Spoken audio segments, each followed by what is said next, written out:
Google Meet, Google Doc, Google Sheets, make it stop. You don't need to know it, we gon' bring it to you, show it, cause it's TECHTIP. Get ready, are you ready, cause it's Tech Tip Tuesday. TECHTIP, hey, give it to 'em, give it Tech Tip Tuesday. TECHTIP, hey, give it to 'em, give it Tech Tip Tuesday.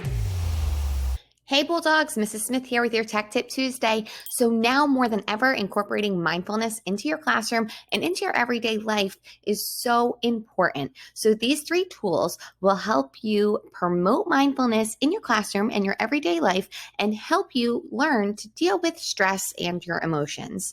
So there is Go Noodle, which is amazing brain break activities that you could use with elementary or middle school students. Stop, Breathe, Think, which is designed specifically to help you learn how to meditate and integrate mindfulness into your everyday life.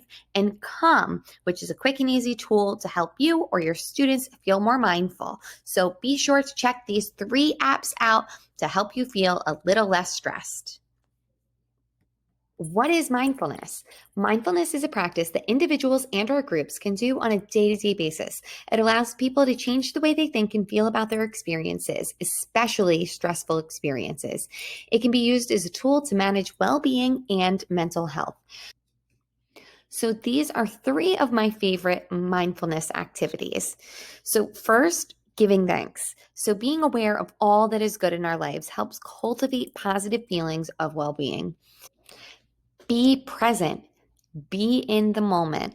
Communication involves both verbal and nonverbal information being transferred, but we could often miss what others are saying due to speaking over them or being absent as we think about an answer.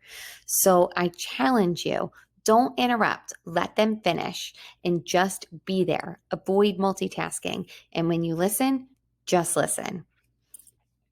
Letting go of technology. This is a very hard one, especially given the current state of the world with all of the technology that has been infused in education and everywhere else in the world. So you need to give yourself the gift of uninterrupted time by making a conscious decision not to answer calls, emails, or even listen to music. Look at emails at set times. Turn off your phone when you can, or at least put it on silent. Avoid bringing phone to meals. Avoid taking your phone to any activity that is meant to be time off. Be with your friends and family. Give them your full attention rather than splitting it. You will all benefit from that. So on that note, Bulldogs, I am signing off. Happy Tech Tip Tuesday, and I'll see you next week.